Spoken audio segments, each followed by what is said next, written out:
vous êtes toujours sur Radio Campus 92.fm.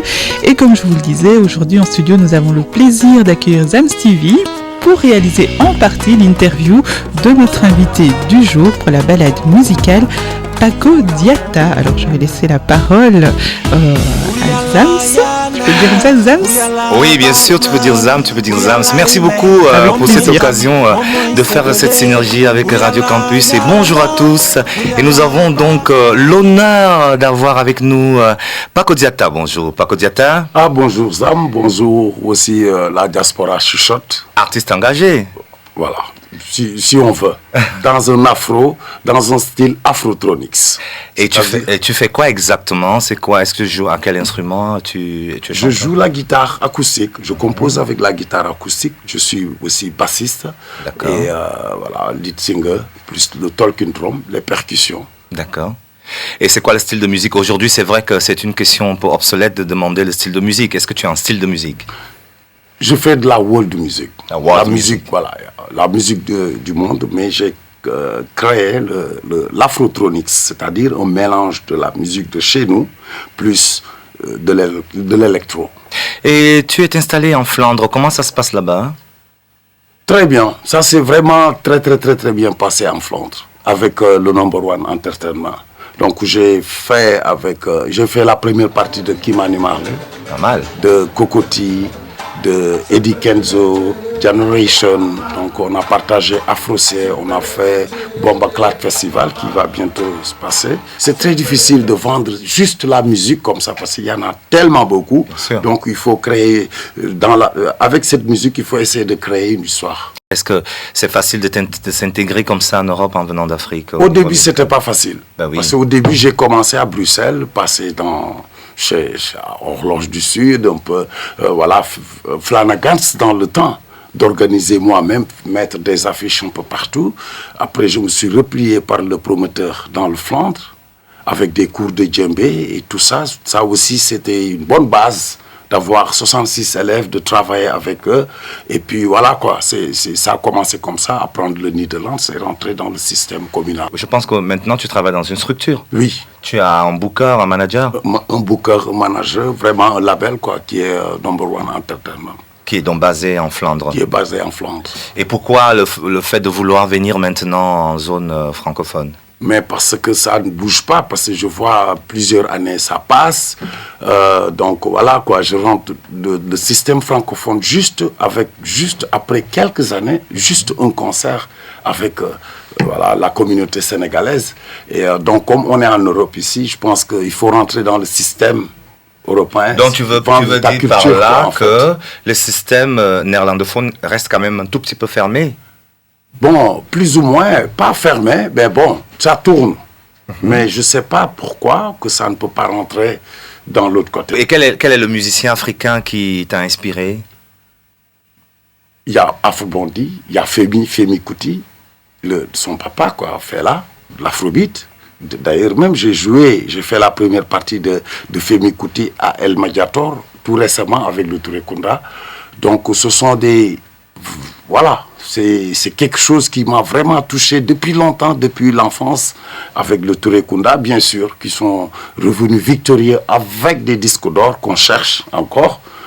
Parce que ça fait partie de l'artiste en fait. Bien sûr, c'est eux qui ont ouvert le sentier pour... Moi, je les appelle les pères de la world music. C'est les pionniers. Manu Dibango, Salif Keita, tout ce monde-là. Ouais. Et maintenant, toi, tu es de quelle origine exactement? Parce qu'on connaît surtout le Sénégal par les Wolof, oui. Dakar. Mais c'est vaste. Au Sénégal, c'est très grand. Parce que quand au nord, c'est Wolof. Mais quand tu descends vers la Casamance, là, c'est ce mouvement d'ensemble qui m'a donner cette idée d'afrotronics parce qu'on trouve à peu près 12 à 15 langues. Juste tu es de où? Moi, je suis Balante, Diola, Mandingue, on retrouve les Manjac, on retrouve les Mancagnes. Donc, tu vois, cette diversité culturelle, la Casamance est vraiment très riche culturellement. Tu es originaire de la Casamance? Je suis originaire de la Casamance, de Ziguinchor, Santhiaba. Un petit live, bien sûr, c'est indispensable. Casamance, la casa di Mansa, Casamance, ali na Casamance tem kundi. Solidarity Kafunyama Ntolbe Cœur à cœur Sous nos vies Allons-y, allons-y Sous nos vies Sous nos vies Hola Hola Hola Bravo, quelle belle voix. Merci, merci Zab. Quand j'entends cette voix, je me dis quand même il y a quand même beaucoup de travail derrière, non?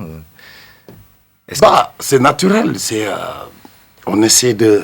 Voilà, c'est le résultat d'avoir fait beaucoup de différents styles, beaucoup de différents trucs, de rentrer dans une mode et ressortir dans la tradition et puis essayer d'être avec mise à jour, et voilà, ça crée une couleur. Et que penses-tu de toute la musique qui est d'actualité aujourd'hui en Afrique, les tendances qui viennent des Nigérians ou bien du coupé-décalé? Oui.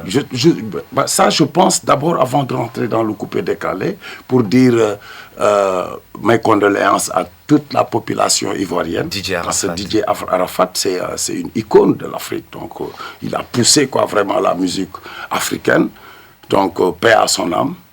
Voilà, c'est chouette, c'est très beau. Donc la majorité des jeunes internautes sont justement les jeunes de moins de 20 ans en Afrique. Et c'est des millions d'individus aujourd'hui qui sont influencés par l'artiste que tu es.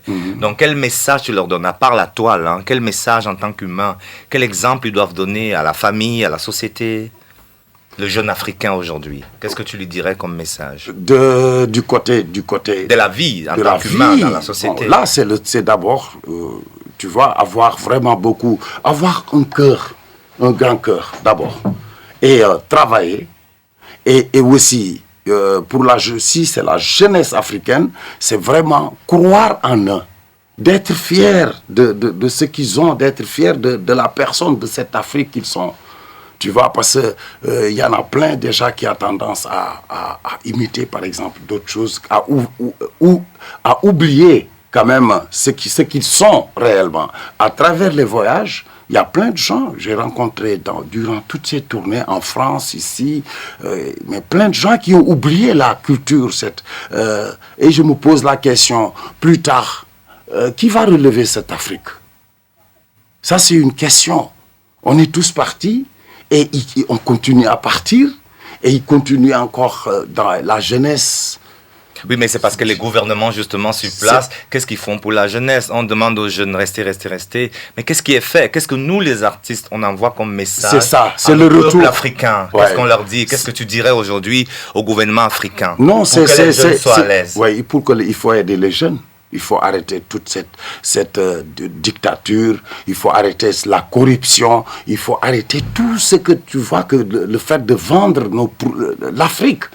Parce que de ne plus être ce prisonnier président, tu vois, de ne plus vraiment servir le peuple africain. Et ça, c'est important.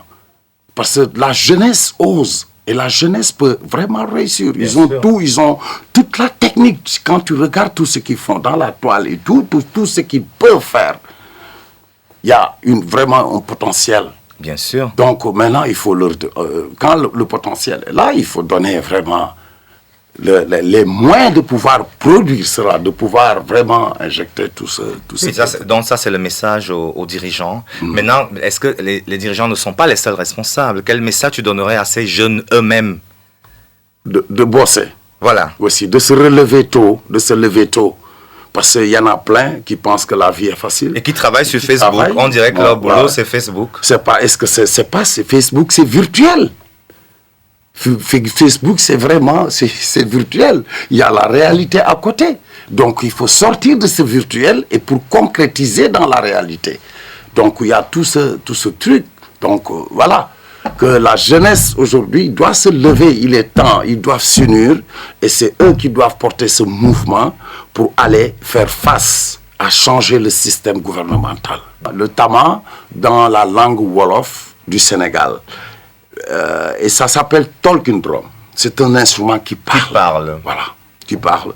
Donc, pour moi, cet instrument fait le saï. C'est un autre truc traditionnel que nos grands-pères faisaient. Ils disaient des messages. Des messages à travers ça. Et ce sont ces messages, quand j'ai vraiment fouilleté dedans, j'ai trouvé que le tama rappait dans le temps, dans l'histoire. Oui, il rappe, bien sûr. Il rappe, le rap oui. vient à imiter le tama, bien sûr. Et c'est pour cela que j'ai ramené, pour ramener ça à la diaspora chichotte, vraiment pour faire... Ben tu vas nous le jouer, hein, tu vas pas pour juste... faire, pour lancer ce message. Donc c'est à travers les grands-pères qui ont voyagé, partir dans les îles, les esclaves, et tout ça. Donc c'est là où ce hip-hop traditionnel que je l'ai appelé sur scène, je dis le traditionnel hip-hop. Très intéressant. Ouais. Et donc, le traditionnel hip-hop a voyagé des siècles avant. Mais il est revenu. Et quand il est revenu, moi je pousse à la génération de que tu peux faire ton hip-hop qui était de base parti de là, qui est parti, mais qui est revenu et qui peut être là même. Tu peux vraiment le commercialiser en utilisant les instruments traditionnels de chez nous. C'est une couleur, c'est une fierté.